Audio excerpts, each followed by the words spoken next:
Among the things we see through the Force is the past. So let's take a look back at 2022 and see what we have here.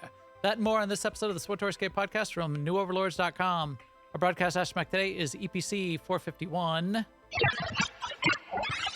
And with me, believe it or not, is my co-host Seema. Hi Seema, how's it going?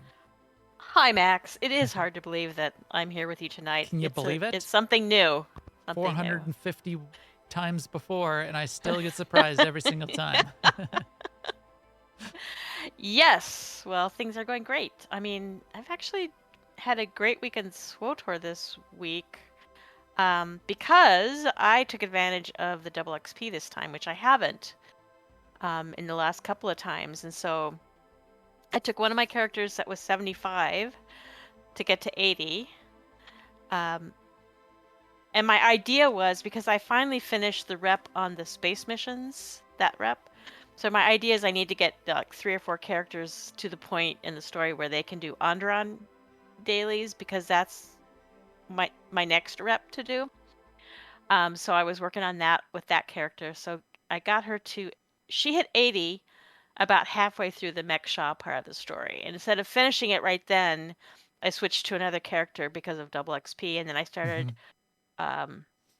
leveling a shadow that I had created originally for Total Galactic War, and I was leveling him through the story until I got to be level 50, and then I said, okay, this is when CZ-198 popped up in my activities. Yeah.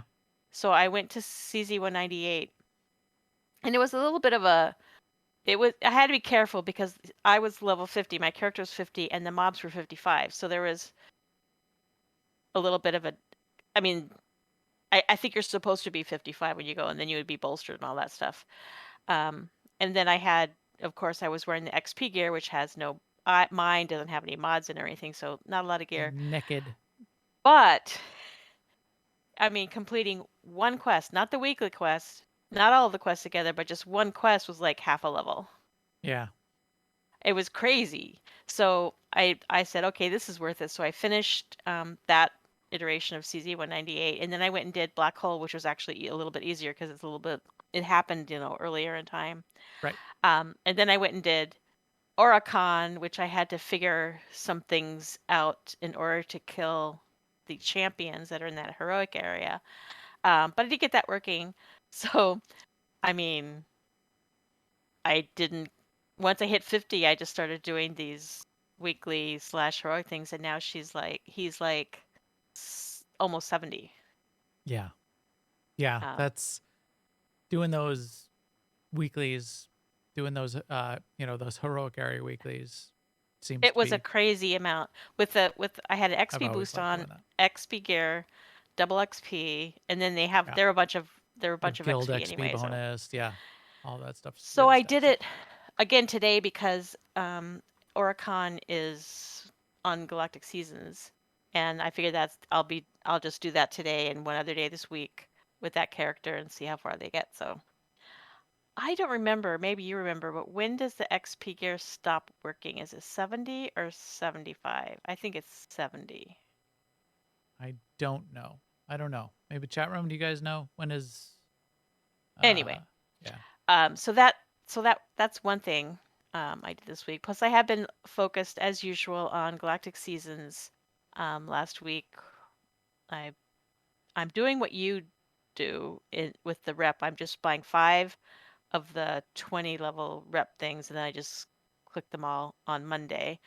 But this Yeah. week I've clicked a couple during the week because I don't have any other kind of a rep thing to do right now. Oh, well, I do, but I there's a million reasons why, because conquest, I'm doing this one on that one and crafting on that one, and yeah, whatever. But so let's see what else. Oh yeah, so at the very last minute, not the last minute, but almost last minute, I was getting ready to go to bed. I hadn't been playing in that evening. I logged in this character and I went to Nar Shaddaa, and there's like 5 people that were killing the boss on Nar Shaddaa, the world boss. So I jumped in and I took us a while, but we killed him. I got like 430k XP for killing that world boss, and that was at about level 67. So that was like 10 minutes of effort. Totally worth it. Yeah. Um, I mean, I think I kind of thought maybe I could do the weekly, but I mean, they all left, and it was at this point it was like 1 a.m. or something. So I said, I should like, go to bed so I can have a life. But um, yeah, so I did a lot of leveling this week. Um, let's see what else. Oh, and then we did a lot of snowballs too. A Yeah. lot of snowballs. In fact, I think I have I was doing this thing where I was keeping the snowballs sort of the decorations sort of equal. So like how you get a choice of 4 trees when you get the deco. Yeah. So I was trying to do 1, 2, 3, 4, 1, 2, 3, 4, 1, 2, 3, Yeah. 4. And then I finally decided, someone mentioned it during MFN that they were only doing the pink ones because that was their favorite one. And I'm like, yes, that's my favorite one too. So I stopped that and I just started doing only pink ones. So I have probably altogether, I don't know, 1,500 of those decos now Right. after all the years. But I only have hugged 206 Wookiees, so I'm still slacking on the Wookiees. I've been slacking. Well, we'll talk about what I've been doing, but not hugging Wookiees. Right. So, yep, snowballs a lot this week. Um, I have finished GSF in this. I mean, not GSF. Galactic Seasons in the way of saying I've gotten all 100 levels, and now I'm just working on getting the 100 weeklies and the rep done, which I'm in good shape for that. So that's my Right. Galactic Seasons update. So yeah, that's what I've been up to this week. How about you, Max? Similar things. A bunch of family stuff, obviously. So my couple kids live out of town. One kid's in college. They're all back in town. So we've been doing a bunch of stuff, watching some movies, fun things like that. So not a ton of time, but enough time to do all of my Galactic Season stuff, do some PvP because that was a Galactic Season objective to play around in there a little bit. Do get all the make sure I get all of the rep for the week, which I think then by Tuesday, I think Monday I'll do my rep turn-ins for this week, and then Tuesday I'll do my rep turn-ins for next week, or anytime after Tuesday, and I think I'll be done. I think I'll hit legendary then at that point. So where am I right now? Reputation is right here. So I have 10 yeah 10,332 10,332 left. So right, I'll be done on Tuesday, or as soon as I turn in after Tuesday to do Nice. a final set. That'll complete that, which will be nice. And then let's see where I am on the number of. I'm still doing 7 a week on the objectives because you want to get those 100 objectives. I'm only at 68. Somebody said they were at 70. Why? Because this week, I'm still at 0 for this week completed. So I was doing other things. So I'll get 7 more this week on that. Then that'll be up to 75. So then it'll be, then it's not bad. So it's still 25.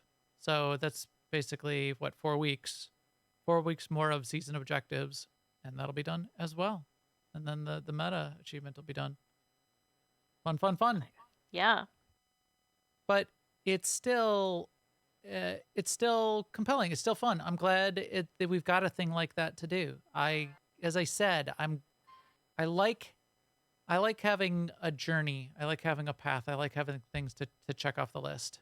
The Me more too. creative it can be of a journey and feel like a journey, the better. This isn't that much of a journey. But Galactic Season has been a good addition to the game. This Galactic Season 3 seems to be working out pretty well. So all of those things are good. The PvP reward track, I've got to say, here, let's look at it. I've only done like 2 or 3 or 4 PvP matches since it came out. It's not sucking me in for whatever reason. Yeah, so I did a couple the first week that didn't count, and then I only did one last week, I guess here, which I didn't. So I'm not even done with level 1 on the PvP reward track. They didn't count. Were you expecting them to count? Yeah, that remember it was bugged the very first week. Yeah. It I was didn't know it was bugged for everyone though. I thought yeah. I don't know what I thought. Yeah. So I do want Okay. to do That's more. distressing. I did even tweak my gear and get my gear a little bit better set up for on my Sork, which is where I do the PvP. I had a good match. It was fun, but I also haven't had a lot of time. Right. You can't go by Thought this I'd be the Forster past says couple of weeks. thought I'd be doing it for the weapons. Well, what weapons Are they in Fuego? are they? Are they the flaming ones? I forgot what they're called, but they're not, are they? Can you get them off the vendor? Are they going to be on the vendor? The enraged champion or whatever it was called, the ones on fire. If I can get those ones on fire, then Whole new ball game. then yes. PvP is my new favorite. So I don't know if that's the case. I don't know. It would have to be getting the PvP tokens and spending the PvP season tokens and spending them on some vendor if that stuff ends up on the vendor, right? So I don't know. Starry Saber, yes, I completely agree. It is a pity that GSF isn't included. GSF is a PvP thing. I like to I like to do GSF quite a bit more. I was doing GSF today. I did, I did a GSF match when I was supposed to be with my group running a Massimo Flashpoint. So well, we've missed a couple people for our ops night. Oh I would yeah, I should have mentioned I would GSF Master mode. my my PvP reward track up. Yeah, let's sign I my mean, petition. We'll get GSF added. Why yeah, not? like Quinn just said, hopefully they include it next time. I think this Yeah, is the first iteration of right, this. right. And they're thinking hard about what else they can do. That is a great point. Right. So And let's do if they that. added it in and then it was too much and they felt like pressure to take it out again, that would be terrible. Yeah. Or and if you change too many things, if you make it too complicated to start, you can Then I get mad. yes, Seema will just tear you a new one. She will be penning letters to no end. Dude, don't make it too different. But yeah, Move my cheese. so it still plenty of things to do, plenty of fun to be had, and we've got a whole new year starting. But we do have, before we get into all of the news that happened over the past year, we got a couple things that are current in the news. Why don't we get into that? Now, an Imperial News Network report. First up, So- what do we got, Seema? So we got a post, another sort of summary post from Keith. He talks about all the stuff that went on this year. It's actually very well written and very, it sounds, very Keithy, which is a good thing. He talks about how they are experimenting, or they're actually on the test phase of using Amazon's cloud for hosting, and that they've tested on the PTS and they want to get there with the live game, which is going to give them some advantages in how they do things. Yeah, that was new news that they Yeah. were doing that. They're testing a 64-bit version of the game on the PTS, which is also new news for me anyway. Yeah. And then he also mentioned something about the cadence of content, which I have a feeling about that, which is that Eric Musco, Is it a bad who's feeling or a good feeling? it's a good feeling because I feel like Eric is like, I don't know if he has a background in program management and project management, but I feel like he's going to be successful at this cadence of content thing. He's a very capable person, and also he's a very doesn't give up kind of person. Yes. That's my impression from just what the same exposure that all of us have to him. So I feel pretty confident about that. Doesn't mean they're necessarily going to be magically having more content than they normally do, but maybe in a different delivered in smaller packages or on a more reliable schedule or something like that. Right. So I'm optimistic about that. I am as well. I think that was good to see. And you're right. I do kind of have faith in Eric being able to lead that team now that you mention it, because everything that we've sort of seen from him in his, yeah, he's got grit. He definitely has got grit, doesn't he? Yeah. Yes. For Yes. for him to grind his way through community management as long as he has that, and and be successful in my view in keeping his head above water, that shows some grit there. And And he was, I don't know if was instrumental in hiring Jackie Coe, but I think he was, and I think he's done what every good manager does, which he's put community management into very capable hands, maybe even more capable than when he had the job. So I think that's great. right. And what I've seen, I think what we've seen so far through the dev streams and through this sort of like the execution in the second half of this year in particular, I've liked it. I've liked what I've seen. I've liked some of the differences, and I think that can be put down to both Eric and the rest of the team. So this year has been a lot of, and probably part of last year too, has been a lot of behind the scenes kind of stuff that's slowly beginning to pay off. I hope we see more of that in 2023. And I think it shows though that it's a big investment in the game. Right, You might have felt as a player that there wasn't as much content as you wanted to have, but there's no doubt that there's a huge investment still ongoing in this game. right, absolutely, yeah, absolutely, and things like that idea of moving to AWS, porting all of the code and refactoring everything for 64-bit. You don't do that kind of thing.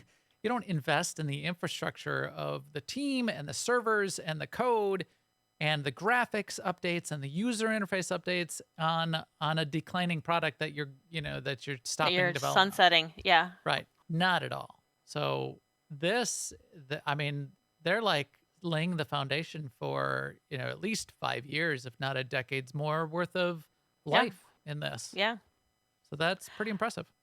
And I also just want to add, this is kind of unrelated, but also in this post, is that there's still a few things going on. Like the 50% off on all collections is still ongoing until January 1st. So depending on when you're listening to us, if it's not January 1st yet, you can still do 50% off on collections. There's a character transfer sale that's active through January 9th. Life Day is going to be running through till January 10th. So there's still some stuff going on, year-end stuff going on that you haven't missed yet. Cool, cool, cool. And then, yeah, we just sort of to double down on that in the news, the PTS is up, right? And there's a post that sort of describes it in detail. The PTS is up with the 64-bit port of what they've done so far. I loaded it up, I updated, I went on, and it seems smooth to me. So what we're going to see from 64-bit is it's a larger addressable memory space. And what that will potentially do is make more complex graphics, more graphics available, more textures, be able to be loaded in a larger addressable memory space so that there's less sort of stuttering, glitching, better frame rates, that kind of thing. That's what you get with 64-bit. I felt I was getting pretty high frame rates on every place that I like went to Mech Shah and I rode around the fleet. There's no people. The PTS was Right. empty. So that wasn't a full test. But everything I saw so far, it was smooth as butter. And I had everything on Ultra. Now I'm running a 3080 Ti card, a pretty hefty card. But the game is not smooth as butter when I like ride around the fleet or ride around Mech Shah. It's pretty smooth and it's pretty high frame rate in the 32-bit client.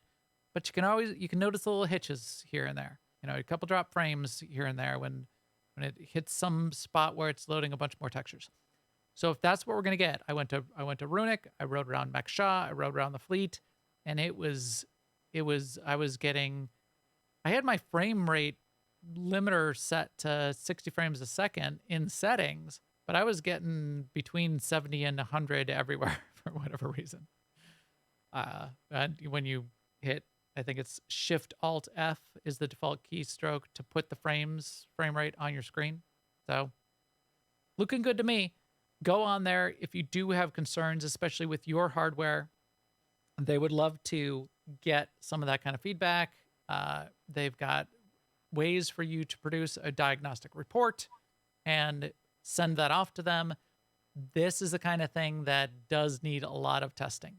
So anything, if you've got a little bit of time, if this is something that you are passionate about, as I kind of am, anything you can do, any glitches you can notice that you can notify them of would be great, because I think we want this to be successful. And it is the kind of thing, because you're touching a lot, that can break weird stuff.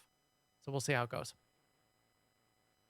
2022 closing out for the guild, aie-guild.org. Our guild has been having some low-key fun last couple of weeks, right? In fact, I kind of missed because I had my fam in town. So why don't you let us know, Seema? It was mostly just snowballs, world bosses, goofing off, right? Yep. Yep. That's pretty much it. And some pretty epic chatting. So we all hung out in Discord. We ran around on Narshada, throwing snowballs and hugging Wookiees, and talking about movies and other things. Probably food, I would guess, or some food talk in there, because yeah. The So Escape podcast. yes. But it was very low key, and like this week we had 5 people, I think, so it was very small too, but still a ton of fun. So it was good. And Tarquin, yes, I did. I had a cat come visit. So my son's girlfriend was in town with him, and she's got a cat. And he is a very chill, very cool little cat. He is all black, very quiet.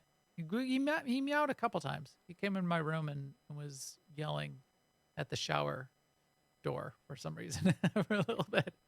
They But like the otherwise, water. very quiet, very chill. Kept like for the first, really only about for the first hour, did laps around the house, checking things out, and then was just pretty comfortable, pretty quiet. Not super social of a cat, but very chill. So that was kind of fun. I've never had a cat like sort of living with me for a few days, so that was a little different.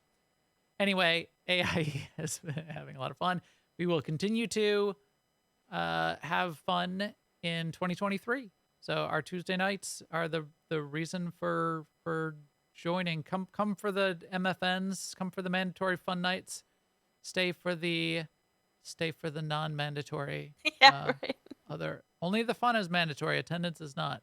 So stay for the non-mandatory attendance. But yeah, we'll do a bunch of stuff. I'm sure we're gonna have.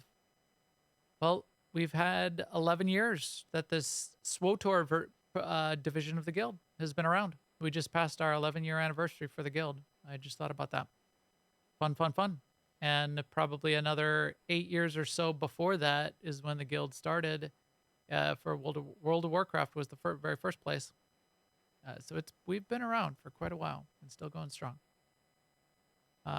Past, future, long days, long past. Let's talk a little bit more about that kind of stuff. Through the Force, things you will see, other places, the future, the past, old friends long gone. Next week, we'll probably talk about the future. Not this week. This week, we will talk about the past.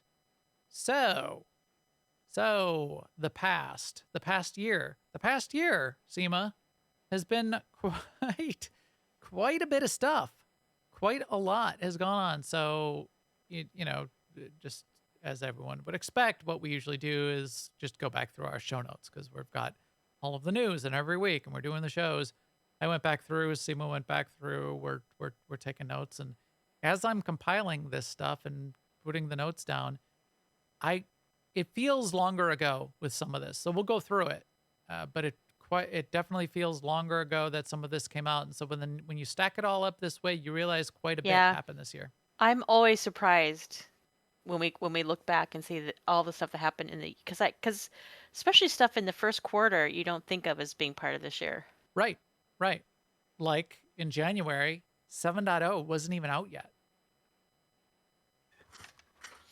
So I know. that I thought was a little bit crazy. 7.0 at the beginning of January, we were all messing around on the PTS. So we were checking things out on the PTS, figuring out what was coming, what was going on, learning about some new things. We were just learning that Renown was going away. We're just learning how gear was supposed to work. We were getting dev posts on some of that stuff. We were just getting a preview of Galactic Season 2. All of that, as the year started, that's where we were. So that is crazy. We were still in the 6.x range at the start of the calendar year. So, that now you just start rewinding in your head and you realize as we're going Yes. to go through here, there was quite a bit. So why don't you take us into February when things started heating up and getting really interesting, and I'll show some of the stuff on the screen as well. Okay, so one of the first things in February was, remember this, the SWTOR cosplay kit? Yeah. And that was a series of pictures that people could use to create a SWTOR Shan cosplay. So it was a resource It for was the cosplayers. second which one is- that they did. They did in 2021. They did the Lana Benica one was the first one. They haven't done one besides those two. I checked in their collection. Yeah. So yeah. just these two, but really cool, really well done. A nice resource still out there. You can go get it. They've got links to both of those still. It's basically a detailed PDF. Zen probably could have used this as a design resource because he created a replica of this lightsaber hilt a number of years ago, but didn't have as nice a resource as this to make the replica. And he basically brought together 3 different artists to create the fully etched steel or metal double-bladed lightsaber. Just amazing. But yeah, pretty cool. And that's like one of the minor things that happened in February, really. Yep. The big thing was we got, sort of as a surprise to all of us, a new trailer. And that was the trailer that introduced Sahar, Yes. Katine, her brother, and their story, which is the story that's been going on throughout, and that's the story we're in now. Yes. But that is this trailer shows her as a child when the Jedi took her away from her brother, and then as a Padawan where she has to actually fight Malgus. I rewatched the trailer and it brought me back mentally to my feelings watching this trailer and getting introduced to Sahar in the trailer versus sort of what we've learned and where Sahar's at so far.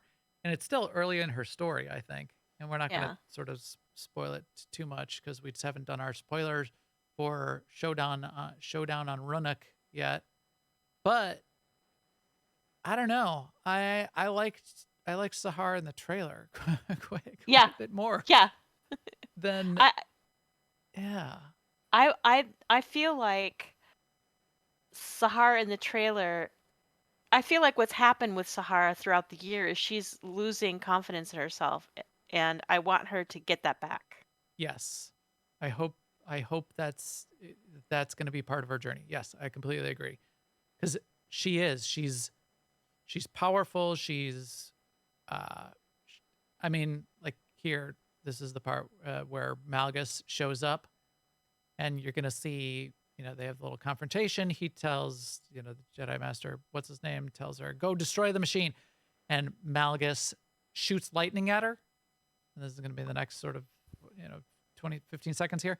He shoots lightning at her. And in the trailer, and again, this was maybe some liberties. This is the LucasArts that did this, so I don't know if it was completely written in. So they could have taken liberties with their character just a little bit. But she goes up here, he shoots lightning at her. She turns around and looks back with a little smirk on her face, right there. It's like, ha ha, you missed me, Malgus. And we definitely have lost that. That she's like got no humor, no humor, She's no very confidence. upset all the time. And also She's- she never finishes a sentence. So like I feel like we don't really know what she's thinking. Right.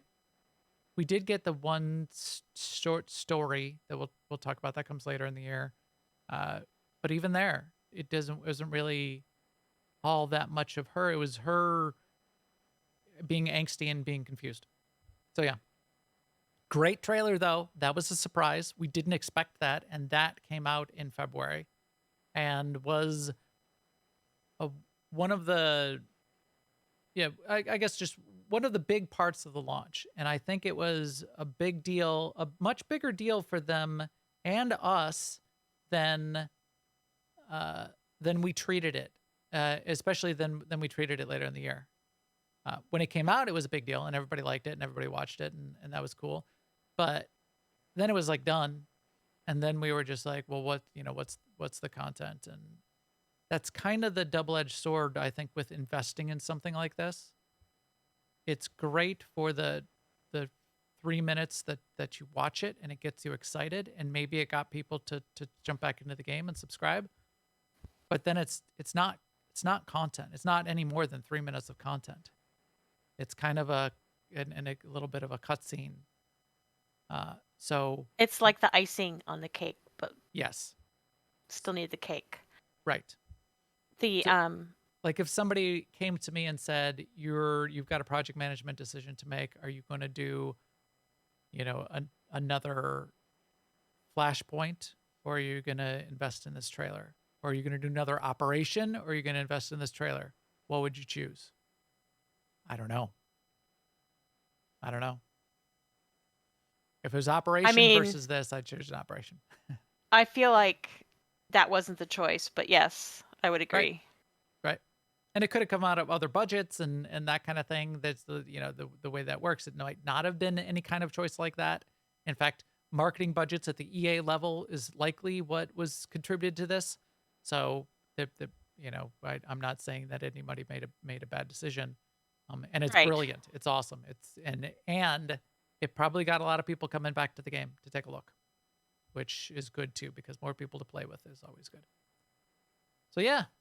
And then 7.0 launched, didn't it? Yes, it did. Mm-hmm. Yeah, I'm still thinking about this trailer though. It is pretty amazing. And also, but a lot of things that are brought up in this trailer we haven't gotten to yet in the story. So that's kind of making me think, okay, 2023, I'm looking forward to what's going to, like, we really don't even know what that machine is that he wants her to destroy. True. We still don't know. Yeah. Again, it keeps getting brought up and it keeps getting mentioned, but we still don't know for sure all of what the deal is there. Yeah. Yes. Yes. Good point. And in 7.0, I tried to think about this too. So at the launch in February, 7.0, basically Malgus gets captured, right? Because that's Right. Elam came out. The Flashpoint comes out. At the end of the Flashpoint, everybody comes in to capture Malgus. He gets into the prison on the fleet. He's still there. So he's been in prison all year for us. Right. That's interesting and not what I expected at all. No, in fact, for every story beat, we were thinking, oh, this is where he escapes. Oh, this is where he escapes. Oh, this is where he escapes. Yeah. And a big bag of no Malgus there. Yeah. We went another way. Right. But we'll get to that. Yeah. So March. In March, what do we got? So the operations hit the PTS in March. But I think what people were talking about a lot in March was the final fight in the new Flashpoint, which was impossible for some people to do because of a particular bug that the team had difficulty replicating and difficulty fixing. Yes. That was the Elam Malgus fight. At the end of that fight, a bunch of people had problems with it, and they tried a bunch of things to fix it. And I mean, I was looking back through the forums. Keith put up a big post. He's talking about it, about that problem in particular, and going into some detail. Chris Schmidt talked about it. We interviewed Chris Schmidt later in the year, even after he. We'll get to that after he exited BioWare, and he talked to us about it then. This was a problem. So that was weird. And now there's even a new Elam issue. It's not the same issue, but there's a new Elam issue. So that Elam Flashpoint was cursed for them, and they were not happy. I don't know if that came through at the time, how stressed they were about that whole thing, but because there's things that you would expect to happen, the way the game is designed and the way the game works, the way the game engine works with like the death volumes and things like that. And it was none of that stuff. So they could not figure out what was going on. But yeah, so that was big. I'm kind of hoping, I hope I'm not being too sanguine, but I'm kind of hoping that the move to 64-bit client will help them replicate and troubleshoot, because I'm thinking quite possibly that a lot of people who work at BioWare might just have more experience than with 64-bit everything than the older 32-bit. And so maybe they're doing things that they don't know are going to be a problem, or I don't know. I don't know what I'm thinking, but I'm just hoping that some of the sort of bugs that they can't find or that people experience intermittently and have never been fixed will start to be fixed. Yep. I was also looking back. Chris Schmidt was, and this was getting close to the end of his tenure. But Chris Schmidt did a relatively long post, and this is where I think they were also making some tweaks and changes to the design of the game that I think were welcome, and I kind of forgot about, but were really useful, which is, remember how they had like they did that thing where like not all the flashpoints were even available every week anymore. Right. I forgot about that too. Yeah. Yeah. So they fixed that. They smoothed some things out. They made some of the story mode content easier. And Chris did a relatively long post talking about these kind of design goal and design changes. And that's one thing that we've learned about Chris over time is the design strategy for how the game should operate. That's a specialty of Chris's. So I think these changes were a good move by Chris to sort of smooth things out and set things up. And I think the game has operated well within that framework for, the rest of this year so far. Yeah. Yeah, I think so. Because part of this was also getting to multi-tagging, that was coming out of this. It's sort of setting everything up for that, which I was glad about. Bunch of stuff. So it was mostly PTS in March, because what I think 7.1 is this. So this was like 7.1 PTS stuff, right? 7.1 PTS was for R4 and weapons in the outfitter. That's when we started to see that on the PTS. That was all March, and that led into April. But that didn't come out in April. 7.1 didn't hit. No. When did weapons in the outfitter came in 7.0.2 in April, right? Yeah. There we go. April. But when did we actually get multi-tagging in the game? Well, I wrote it in here, I believe, so it must have come later, like in the 7.1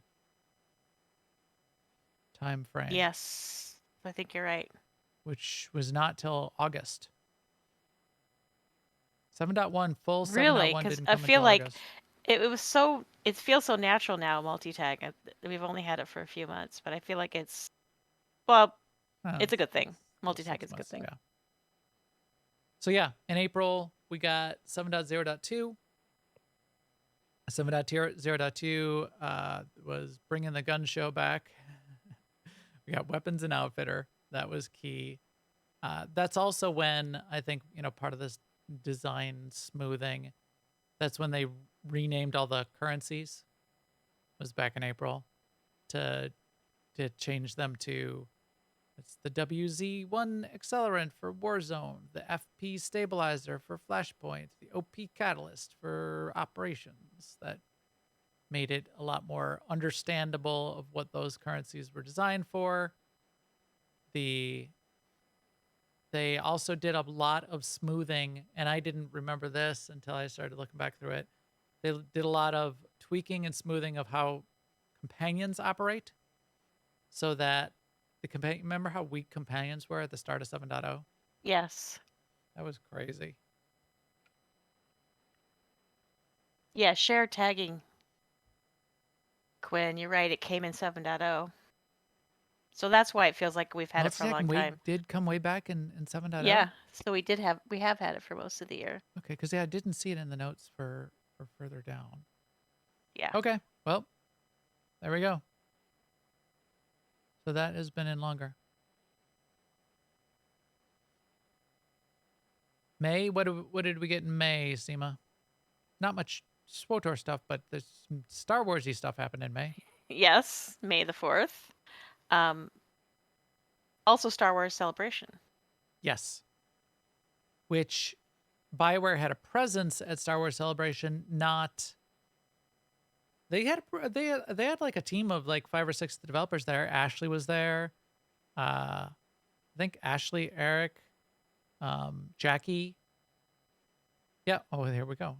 It was Charles, Ashley, Jackie, and Fred were the main ones there, and then I think a couple of the marketing team were there attending. They didn't have a SWTOR booth, and they didn't have a SWTOR cantina, but they did hang out in the Star Wars Galaxy of Heroes booth a little bit. Charles had a session, and that's right, because Malgus was getting added to Galaxy of Heroes. So Galaxy of Heroes is the Star Wars mobile game. It's a little team battle, to like little sort of like turn-based JRPG style battler game. Malgus was getting added as a character to that. There's like, there's a little bit of cash shop characters or play to earn or cash shop to get some of those characters added to your squads and that kind of thing.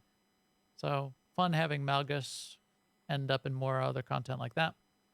But then, Charles did a session, which was Crash Course into the Old Republic panel, and sort of described some of the lore and background on the Old Republic as part of a sort of a bigger deal at Star Wars Celebration in general. Good to have more of that content out there, get people thinking about it, maybe get some producers thinking about it, so we get some... Would you want... I mean, I've heard people sort of go back and forth on this. Would you want an Old Republic era movie or TV series? Or would that potentially spoil it for you, Seema? Well, yeah, I'm thinking. Hmm. I don't know. I don't have a lot of faith. What in about general? Since Mandalorian and Andor have come out? Do you have So more faith? I, You got to have faith. but but even though they're within the Star Wars galaxy, the Yep. setting, genre, they're their own story. They are. They didn't take something that was already in my head and that I've already been doing for 10 years. That is, and that's something that I remember even Ashley talking about, is you're in a precarious spot when you take somebody like Revan and you're Right. going to try to do something with Revan, like try to do a movie. I think, didn't we? I think we asked Ashley that question. Yeah, And she said, Revan is different for different people. Revan's story was your story in the KOTOR days, and how you played it out and how you sort of created your own story within that framework is different. So if you take Revan and you make it like a Revan movie or a Revan TV series, miniseries or whatever, You tell that Revan story. Now you potentially are breaking people's headcanon. And it might feel really bad to a lot of fans when they see it on the screen and they go, that's not that I didn't that's not the story. That's not how it happened. Right, and there's people involved whose skill sets are movies, but and they have their own goals that may not be connected to what my personal goal would be for a character or whatever. I mean, it used to be that I was worried whenever they made a movie from my favorite book, right? Yeah, And this is the same for me. So I don't know. I don't know. right. If it was the guys who made Mandalorian, I'd be like, "Oh, cool. Yes, I'm there." Yeah. Well, you'd have hope. I'd have Um, hope, right? right. Exactly. But like I'm But it's I'm not nervous still to not guaranteed. watch, season what season are we on in The Witcher? I'm nervous to watch the next season 3 of a or 4, show. yeah, or whatever. Yeah. Yeah. Yeah, right. Right, because it's got a good thing going. Don't ruin it. Right, right. Exactly. Right, because they don't know what we love about it. And so they try to like amp up the part that they think we love about it, and it wasn't the part we loved about it, and they amped up something that I don't know. Anyway. Yeah, so I don't have a lot of faith in someone else, especially a committee of people. That's which is how a movie is made. Right. Especially that kind of movie with LucasArts, with LucasArts involved, it's going to have to be committee. Even if it was a good vision with someone, John Favreau or whoever taking the lead, Mhm. there's definitely collaboration that would have to happen. Yeah. So yeah. But June. I Oh, think I go ahead. would like it set in the Old Republic era. I Well, mean, that's another question. In fact, when they came out with the High Republic and they yeah. were going that direction, I was a little disappointed. I would have liked some Old Republic era content separate from anything that we've got. Let's don't do a Like Valkorian, don't do a right. Revan, Don't do, the Empire destroying terrorists. but Do and something maybe completely do it different. like maybe do it like quite a while even before that. You Yeah. know, Yeah. when the first lightsabers were getting built, that kind of thing. HK40 tell HK47 story. I like that idea. Yeah. Is there a But time period? Yeah, that's like, well, what if you did it like post Revan? Revan's imprisoned, right? And then like have like an HK-47 off on his own, having an adventure. You could like do a TV series of that. That could be interesting. yep. Um, Yeah. but he would just be killing people, meat guys, Right. over and over. And saying wry things about it. Yes.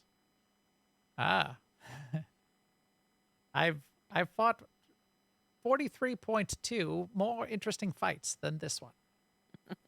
Um, in June, so now we're up to June. We're halfway done, Zima. June 7.1. So 7.1 hit the PTS.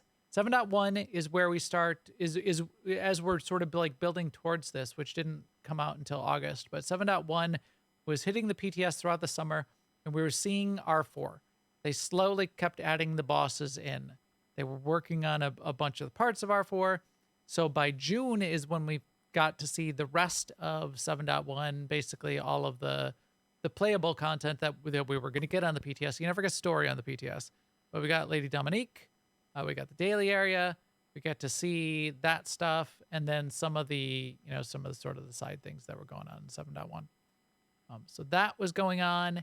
And then, sort of like big news of the week, everyone.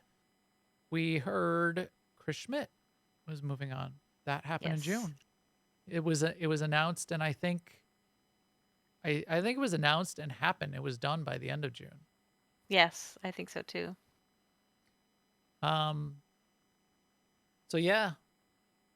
And we'll get to it too, obviously. Then in July is when Charles announced his. That was, I think, and I think we saw some ramifications of that in sort of like the delays for 7.2, but I think that was disruptive. Hmm. but especially both of them, because a lot of work had to go on to reorg the team. And Yeah, and I don't think people understood how much Chris Schmidt was doing. right, and how much of a senior leader in the organization Right. that Chris Schmidt was. Uh, Chris Schmidt has now moved on. He's the senior director. He runs a new studio for Infinity Ward in Austin, and it was a brand new studio that Infinity Ward was setting up. And I think it's for an unannounced project still. Chris Schmidt is very senior in the industry, very well respected. It was doing a great job at BioWare, and I think not only on Star Wars: The Old Republic, but other projects as well. So he was kind of running the show there on Keith's behalf, where Keith is sort of like executive producing. Chris was directing. So to have the senior director and then the creative director in July, to have Charles move on, that I'm sure was a grenade in the deep end of the pool. Is that metaphor? That's not a metaphor. uh, I'm sure that was quite disruptive. I think we've gotten some really good resolution out of it. In fact, we did a couple of really good shows out of it. We talked to Ashley directly about it, but I think that put a bunch of work on hold there for probably at least a month in the summer, and probably threw some things up in the air. So yeah, Chris ended up at Infinity Ward, and then as we pushed into July, Charles announced his farewell, and then by the end of July, they had the big stream with Charles. So Chris didn't get a big stream farewell, but Charles was mostly running the streams. He was on a lot of the streams, so that Right, makes and sense. he was a more player facing Face figure. of the team from a social networking perspective there for a while. So Charles had the farewell stream. That was kind of a big deal, and sort of capped it all off then. So that June July big explosion with both of them, but that's when we were also getting. Do I have the post? I don't have the post. I had it really well laid out in our notes, but in that stream we got the introduction to the 5 new heads, the heads of the families. The 5 families have come together. But that's where we got the layout of the new structure of the team, the new organization with sort of like Eric running the show and Caitlin and Ashley. And so that looks really good. And we're seeing more and more from each of those leaders as each of the streams goes on. And Jackie's doing a great job to bring them forward and make sure we get to hear from them directly, get to see their faces on those streams. And I think with what we saw on Showdown on Runic and how that came together and came out and did get out before the end of the year and did get out in December, that team that was sort of getting reshuffled, still, they were all doing that kind of work. But now we're sort of like thrust into the limelight of now you have this role in a public way. And you no longer have Chris and Charles, to be putting structure around anything that's going on. It seems to me like they've done a good job and picked that ball up and have run with it. You got any comments? I'm sorry. Well, A little monologue. just that it just kind of overshadows another thing that was going on, which was a sort of revamp of Galactic Seasons. So the first half of the year was Galactic Seasons 2, and that was finishing up, I think, in July. And that was, for me, a really positive change. The move from how Galactic Seasons 1 was to Galactic Seasons 2, I think made Galactic Seasons a lot more fun. Yeah. And yeah, so that's neither here nor there with people staying or leaving necessarily. I figure, I mean, Chris Schmidt probably had a lot to do with that, and so did Charles because he was the creative director. But Yeah, well, yeah. um, So season 2 started definitely, back in January or February, January, with both of those guys in the lead. I think the continued evolution in season 3 even more cements that direction moving in yeah, the right way. yeah, I do too. Yeah. But Uh, Galactic Seasons 2 was I don't know, it's just a big deal. Like season 3 is yeah, similar to season 2, and they're yeah, both very right, different from season 1. Yeah. right. Which was, yeah, more that companion and the wrap in the story, and that was sort of the way that all came together. And the achievements around it, the meta achievement, which we messed up and didn't get done Right. in time, there by July, but so they extended it, and the syndicate plans and all the things that we were doing around that. Yeah, we were doing a lot of that, and all summer, weren't we?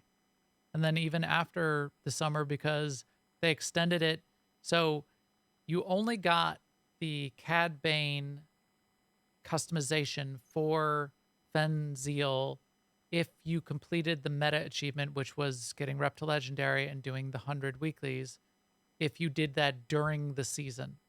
So if you didn't do it by the end of July, which we didn't realize because we started too late, we screwed up. We didn't realize you had to get it done within the season for 1, and for 2, we were messed up on the amount of rep you could get per week, which was only 5,000 and not 12,000.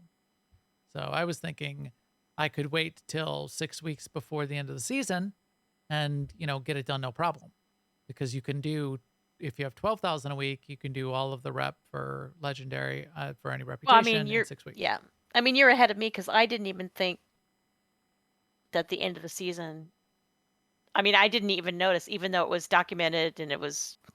Yeah, and I wasn't right. I wasn't even really noticing that those things had to be done within the season, which makes Right. sense. I just didn't notice it. Yeah. So then even after it was done there in July, we kept doing uh, gathering syndicate plans, because what they did is they extended the opportunity for you to complete the reputation. You weren't getting the meta achievement, so you didn't get the Cad Bane customization for Fenziel, but you could get the rest of the legendary rep and finish that out. And I think you can still, is that still open? I think you can still do that. Yeah, I think so. So, and the way you do that to get those syndicate plans is you bring out Fenziel as your companion, and then you do stuff in the world, and the syndicate plans will drop. You have to go kill uh, syndicate pirates and stuff. But Wait, so is that true, or was it only until season?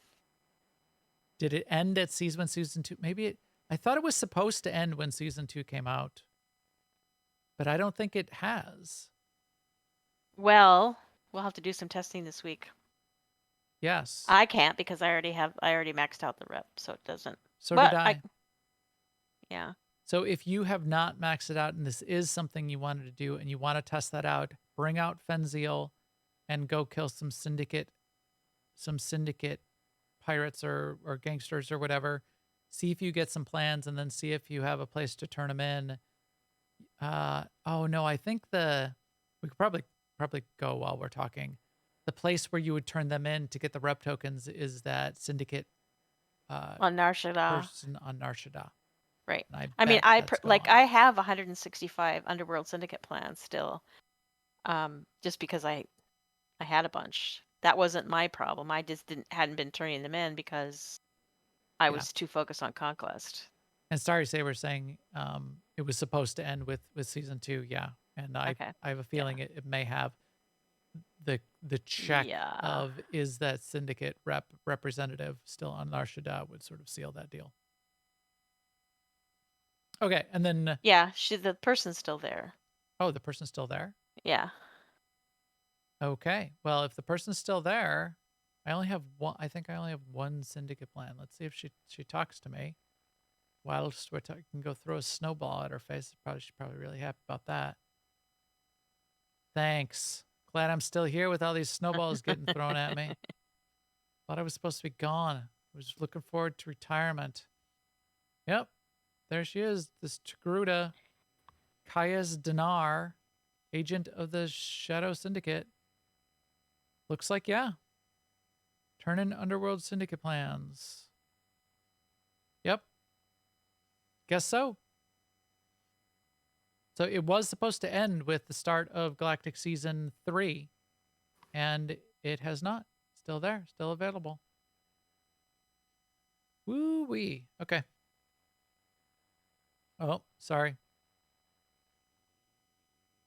For the chat room, I was suggesting that I needed to change the camera view. I've added a third camera angle, so now I'm really Really gonna have the yeah. really got to be watching my camera angles because I wanted to add a camera angle with the chat room on it, a camera view.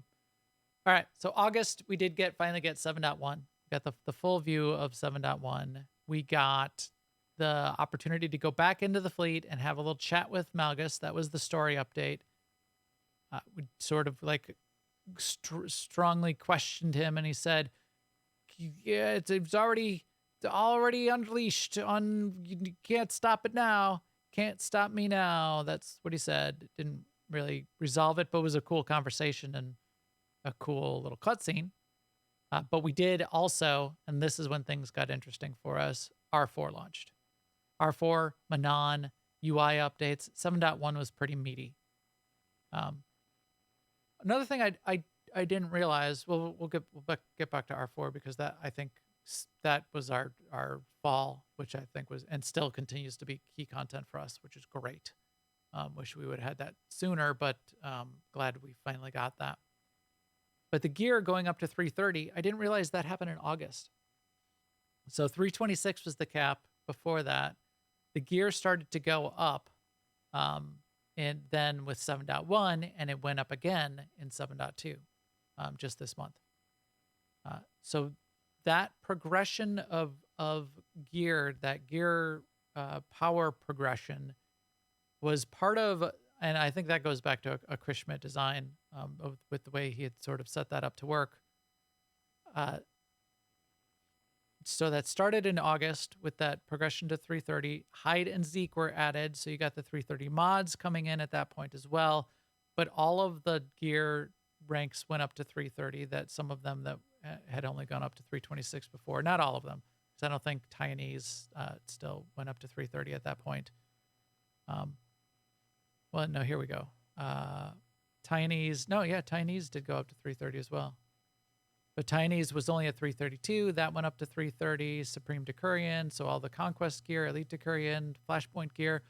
Kalomi was up to 330. Thyrisian, the PvP gear, went up to 328. And the Legendary Implants did go up then in August at 7.1 from 330 to 334. 7.2, the Legendary Implants did not go up, and we had expected them to because of this. So let's reflect on that for just a second, Seema. The gear progression. Where are you at with that, and what are your thoughts? Was that a good addition to the game? Do you like that it went up in August to 330 and then went up again to 336 in December? Or do you I'm fine not with like it. that?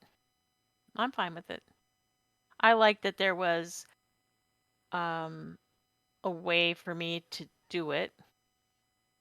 I like my gear is all 336 now. The only thing I have left, well, except for implants, are all 334. But with the sort of not too much effort on my part, just playing the game the way I did, I had enough stuff, the right things to deconstruct, and I had enough cash to buy the things. The only thing I haven't been able to do is to get blue relics. So I still have Seema green. buys your gear with cash. Yes. Yes, I do. From Hide and Zeke. Yep. Yeah, I agree. I definitely agree. In fact, I probably more emphatically agree than you do. I really like this aspect of the way gear is working these days. I like having gear power increases. I like the puzzle of trying to figure out how to how to arrange the gear. It's been a key thing I've been doing for the last couple of weeks to try to reset my gear to 336 and move things around and see where I could get a drop and see what I was going to turn into Hide and Zeke. And I even reset and reached and changed some of my stat balance on which augments I had because I wanted to optimize that slightly better. It's still not exactly where I would want. And if I get some of the either 340 pieces or I get some of the 275 or whatever the higher level augments are, I'll be able to even do it differently and even more optimally. It's a fun little side game. You don't need that gear. You don't even need 330 gear unless you're doing hardcore Master More Flashpoints a lot, but really not unless you're doing vet and master mode operations content. You really don't need it unless you're doing that. Maybe if you're trying to do really elite PvP and win a bunch, but vet mode R4 is what you need the higher level gear for in the game right now. Everything else you kind of don't.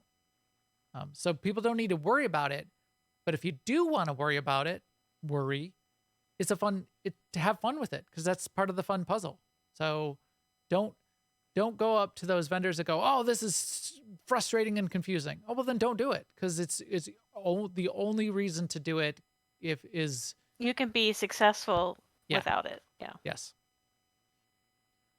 So yeah, that was fun having that come in, and then we got the little Malgus cutscene. I got here's Malgus right here. We got the Malgus cutscene. We got Manon and the whole Manon stories. Have you been back to Manon very much doing the dailies, Seema? I have not. No, I need to I get have back to not that. either. Gotta do that. I do like that. I liked the dailies. I liked how it worked out. I like the visuals of everything on Manon. I just don't know. I haven't been back there very much. Yeah, I wonder if they could do something to make it more compelling to go back. It's just so easy to go do CZ198 if I need to go do some dailies because it's go bang, bang, bang, go and knock it out. If having well, I should just do it for fun. Yeah, no, that is part of it. It's like I have to. I went through them in on dailies and didn't really learn them like I have learned all the other dailies that I play regularly, like Right. Oricon and Black Hole and Section Right. X and CZ198 and yeah. But if they could I give you a little bit I of a need to do that. bonus to do it until we like learn it, I think it would make that content more valuable. September, we interviewed Ashley. In fact, that interview, I think I still have it featured on YouTube/New Overlords. YouTube, New Overlords. Yeah, that's our featured video here with Ashley because I think that represents the channel pretty well. Because at the beginning of the year, Seema and I started the new podcast Behind the Games, which has been going great. We've done 30 episodes. The 30th episode is going to come out on Monday or Tuesday. But a key episode of Behind the Games was our interview with Ashley, which then doubled. It was crossover for Star Wars: The Old Republic for our SWTOR podcast. So I think it represents the channel well because both of these podcasts are continuing and both of them are represented here on the channel. Like and subscribe. What are you showing something? Because we just see you. There we go. Number 2, second time this show that I did not show things properly. But yeah, so I've got the Ashley video up there still featured, and then both of the podcasts are here. Some great stuff in the Behind the Games, and I would still like to get back and do more BioWare Star Wars stuff in Behind the Games as well. So we're looking forward to that in 2023. But we've got all of our SWTOR Escape Podcast episodes up here as well, of course. And this is where this show 450 will show up very shortly. So yeah, that happened in September. It was great talking to Ashley, and that's when we were really getting introduced to the team quite a bit more. We played with the Steam Deck in September. We had Corley on to sort of show off the game playing on the Steam Deck. I still haven't played it too much on the Steam Deck, but it's great to be able to play it on the Steam Deck. I think that has worked out really cool. And then what did we get new? And I know Jackie in particular was very excited about this for quite a while. Oh, yes, the new forums. The new forums. That was in September. I'm already used to the new forums. Yeah, the new forums are old news now. but they work pretty well. I think they're They're definitely more modern. They look better. And I am looking forward to, which I'm expecting, the rest of SWTOR.com to get updated to sort of match the way the sort of like the forum header and stuff works. I would bet that that's the direction it's going to go, but we haven't seen that quite yet. That brings us to October, which so September we got, August we got 7.1. September, we might have gotten 7.1b. I think 7.1.1 in October was the next sort of like more meaty patch, although we might have gotten a couple bug fixes in between there. Because in 7.1.1, that was the start of Galactic Season 3. So that was October. Yeah, okay. That was October. We got a couple other things in 7.1.1 as well, though, didn't we? We got more outfitter slots, we got names for outfits, and we got access to the collector's edition vendor. Yes, collector's edition vendor. That didn't impact me because I already had collector's edition. In fact, that's where this this Malgus statue came out of. In fact, we did an unboxing episode. Do you remember that? Yes. We did an unboxing episode of the collector's edition, which I still have on the shelf behind me, right there. That's my collector's edition. But we showed off all the things that were in there. That's not what you're getting in the collector's edition thing out of the cartel market. Yeah, you don't get the physical stuff. You don't get the physical stuff, which you would expect. What you get is the digital elements of access to the collector's edition vendor.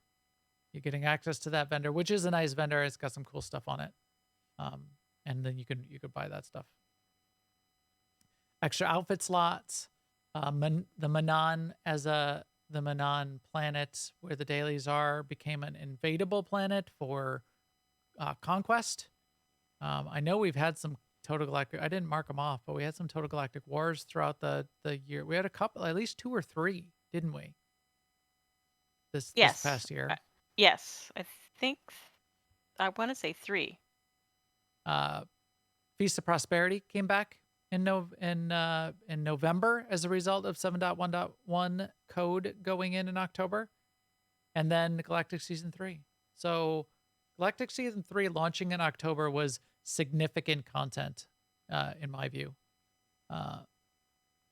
We've mentioned it a couple times already, but I like the way that the seasons are providing a reason to do various things that you might be doing anyway, but end up sort of feeling really good when you've got those objectives to check off and ways to play and a reward track that tracks your progress as you're going along. So I didn't know how that sort of battle passy kind of thing was going to feel when they first announced it way back in 2020 or 2021 when they first started doing it. But I think you're right, Seema, especially the way they restructured it for Galactic Season 2 and definitely now still in Galactic Season 3. It's working pretty well in my view. I think it's working as well. I don't know. This week I've been thinking about it in terms of DVL, like comparing it to DVL. And in the DVL was like more intense and you had to do more sort of big deal things like level 8 characters through the class. Yeah. But it does a lot of the same things, which gives you sort of something to do and a reason to log in. And once you get logged in, you start having fun, right? So they always said that something like DVL would be back, but it would be different. And even though it's nothing like DVL, I'm wondering if that's what this is. Very, very. I would expect, yeah. In fact, I would not expect them to do something like DVL again when they've got this structure to provide that kind of path. Yeah. Yes, Forza, I do too. I wish there's more to buy with the tokens. We need more to buy with the tokens. Right. I've got some extra tokens stacking up as well. And another low cap. Right. Probably too low of a cap if they're not going to have any other sort of big ticket items. I bought both of the apartments, which were fun. but those were only 8 tokens each or whatever. And you can't buy them again. And right. So that was, I've got 11 from last season, and I haven't redeemed any of the ones from this season, even though I'm done. Got to do that. I'm not going to run into that problem again, which I did run into last time. Make sure that you pull all of your rewards out of the reward track before they close out the season. You'll get time even after the season is done, but I let them all go to mail, and when they went to mail for season 2, those mails had an expiration date on it, and I had never been used to that before, and I had to work with support to unexpire those emails, those reward mails. That was a problem. So get them out of your mailbox. Don't let them just go to mail and then disappear. So yeah, in November then we did get the Feast of Prosperity. We got to play with that for a while, and then we got the announcement for 7.2. And that was the big live stream that happened in November. And that's when the news came out. A couple of the big pieces of news, which was PvP was going to change. So there's the stuff we expected for 7.2, which was more content. We got to sort of see that content. It got really impressed. But the PvP change getting announced, that was sort of like a big piece of news. And then, then it was relatively quick from November to December to get 7.2. And we've talked about that the last couple of weeks. In fact, we'll go into it more the next couple of weeks as well. But loved seeing it on the PTS, and it's just as great in release, and then it looks really good on the 64-bit client. I don't know if it looks any different. I felt like it did, or I just wasn't. It always amazes me every time I see it. But the graphics updates for the Planet of Runnock are great. Yeah. So that was excellent. And if we can look forward, I expect we're going to look forward to more of that level of content and graphics and textures going forward. Excellent. Glad to see it. And I would love some of it backported to our character models, some of the existing characters.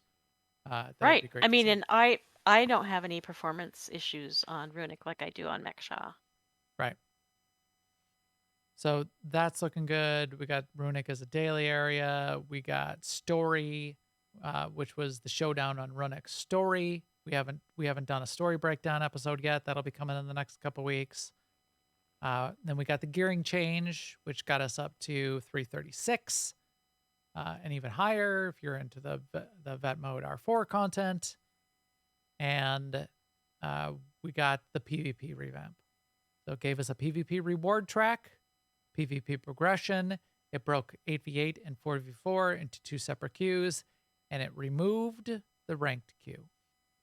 So that was the biggest change. That was somewhat disruptive in a lot of significant ways. And I'm still waiting to see how it shakes out, and we may come back to it in the next few weeks, what some of that elite PvP players, where their perspective is as things settle down in 2023 with the state of PvP for Star Wars Old Republic. We'll have to see. So that kind of brings us up to the current day. We did put a post into our Discord, which is newoverlords.com/Discord. Join it. Get your notes in there. We're going to have more little surveys and questions and giveaways and stuff in the Discord. Jump on in there. But we asked, what was your favorite moment for 2022? And we'll talk about ours, but I did want to do a shout out. Tarquin dropped a note in there and said the MFN before Thanksgiving. We had just a few people going around completing galactic season objectives and rampages, that kind of thing. He said just the ad hoc nature is pretty fun.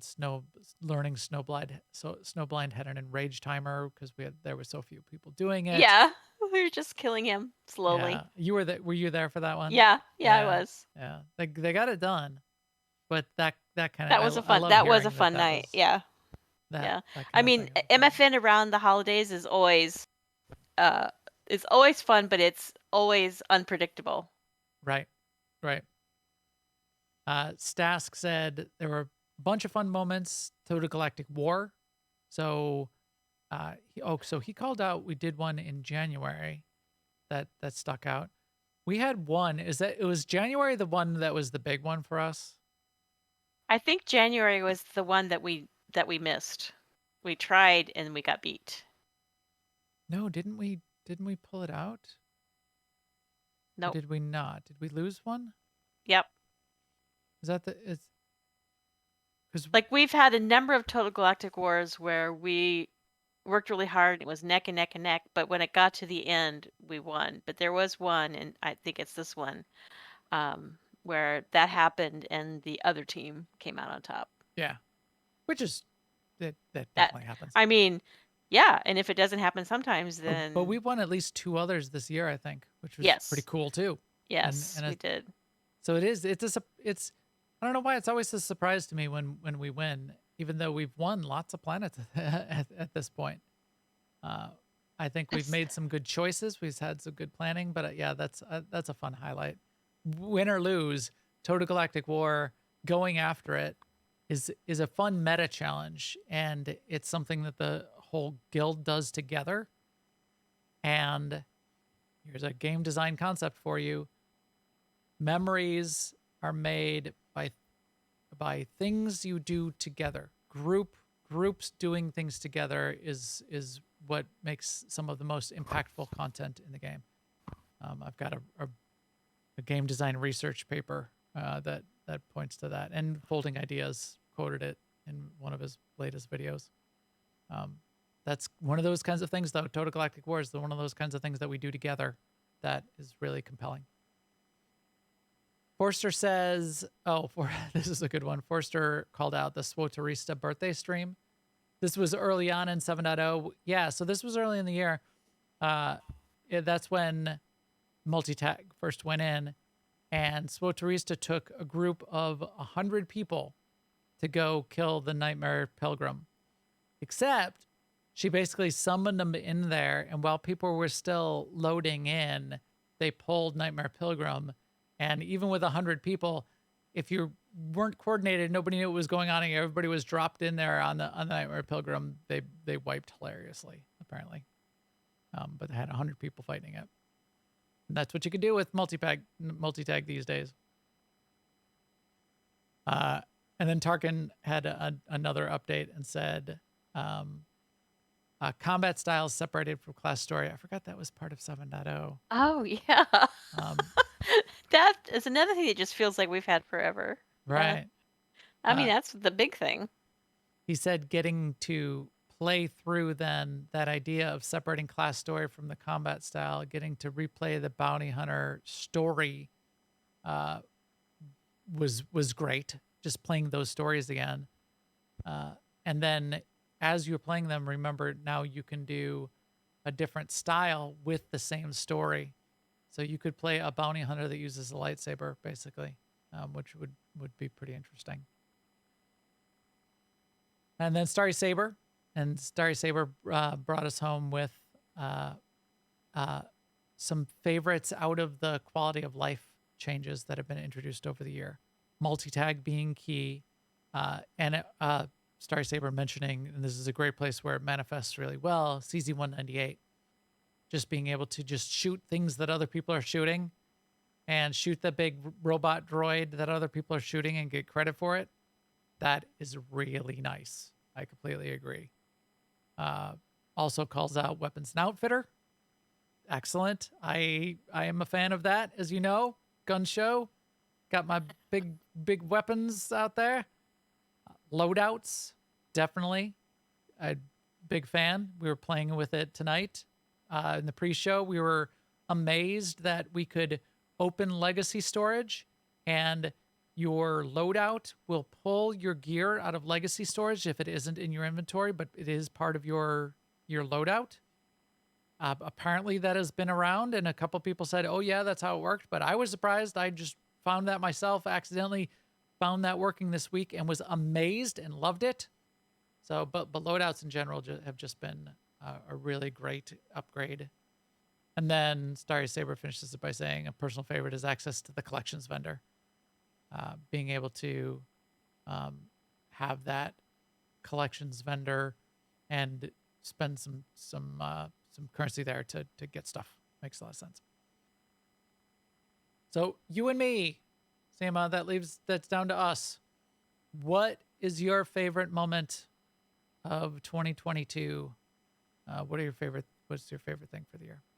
Yeah, so this is a really hard question, but I'm going to go with the I think I'm going to go with combat styles because I have really made a lot of use of that. Not on my main. My main pretty much stays a bounty hunter all the time. I made another loadout for her, um, to be a stealth class, but I never use it. I just go in guns blazing with her usually.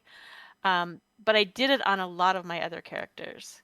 And so like all my sages and sorks have shadow or assassin loadouts as well. And I played the heck out of that. I mean, I can't decide between that and Galactic Seasons because Galactic Seasons is really fun, I think. Yeah. Yep. Yeah, you're right, though. It is tough. And those are two good choices. Loadouts did change the game. I lost my game changer. I'll do that. Bet you didn't see this coming! I did not see loadouts coming, and that was a really good update. Galactic Season continues to be driving a lot of my behavior, so I probably should say that. But I might go with I might go with the gear progression, the gear, or R4. Yeah, I mean, the first time we downed the first boss in R4 was pretty special. That was pretty epic Right. because we worked several weeks to get there, and that was fun. It was hard. It was fun. It's something that we were progressing on. Even the first time we killed the second boss, the dog. First time we killed each of the bosses. It took work. It took learning the fights. It took more than 1 week. It wasn't just a cakewalk, a face roll to get through those. And it was one of those everybody cheering and yelling on Discord moments. Yes. That matters. So I think that would be sort of like the group thing that I had the most fun with. And then the personal thing that I've had the most fun with for whatever reason that's just compelling to me is part of an RPG is the gear. Yeah. Because I made I made a spreadsheet and I calculated my stat talk. We get to do stat talk again. I like that. I get a kick out of it. I like having. I know it frustrates some people, but I like it. I'm surprised though. I don't like it in every MMO. In fact, but I like it in Star Wars: The Old Republic because I play Star Wars: The Old Republic every single day of my life. I don't like it as much in like World of Warcraft because I don't play World of Warcraft all the time. So when I come back to World of Warcraft and like after a month and all the gear is out of whack and I don't do mythics and then I don't like it because like I feel like there's not even a path for me there. So if that's the way you play Star Wars: The Old Republic, you come once in a while and you don't feel like there's a path, I could see how that could be frustrating. Yeah. Yeah. I can too. I like that there's multiple paths and there's a path that suits the way I play most of the time. Right. I think adding the vendors in and keeping the vendors going and being accessible for up to the 336 level at this point for Zeke and Hyde has made that really a useful tool to make the gear all work for me personally. So cool. All right, a little extra long. Good. But as we said, it's a lot went on. This has been a year. It's been a bunch of content. So it's been fun. I'm glad we got everything that we did get. Sure, I think we all want it. We will always want more. But looking back now and doing the math, we got a lot in 2022. There's plenty that went on, and plenty of work that went on, and plenty of changes that we were along the way with the team on. And as we saw, as we're finishing off the year, a lot is going into the foundation of this game that has got to make you optimistic for the future. Yes. For them to be doing the graphics updates that they're doing, do the user interface updates that they're doing, putting the game out into new architecture and server infrastructure, putting the game on, refactoring all the code to 64-bit. And this, like, all the content that we've gotten in 7.2 and the direction that the story is going and the setup for more to come. Yeah, I'm optimistic. And I think next week we'll look at our predictions from last year and see how they shook out. And we'll have to make some predictions. And I haven't made my predictions yet for 2023. All of you out there, if you have predictions, we'll start a predictions thread in the forums, in a forum thread in our Discord, newoverlords.com/Discord. Put your predictions in there too. I'll ask everybody for their predictions. We'll read them out and we'll get our predictions going. And then at the end of the year, we'll see how they manifest. Anything else, Seema, before we wrap it up here? Nope. Let's wrap it up. Let's wrap it up. With that, episode 451 and EPC droid number 451 is ready to get bounced out of an airlock. A 451st astromech to get thrown out into space to broadcast this episode is ready for you. All the feed and subscribe links for everything is on newoverlords.com, which will also get you to the main place for the video, which is YouTube/newoverlords. You can also come chat with us in our Discord, which I've mentioned a couple times. It's newoverlords.com/Discord. Follow me on Twitter for feed information on when things are going live and whatnot at Max the Gray, or our channel feed, which is at The New Overlords, and we'll keep you up to date there. We're also on Instagram and a couple other places. You can see all that stuff on newoverlords.com. For AIE Guild information on Starforge and in all the games that we play, check out AIE-guild.org. Our Discord link is in the upper right. You can jump in there and ask for an invite. We would love to have you. And we will talk to you soon. Farewell, 2022. Later, everyone. Take care of yourselves. Later.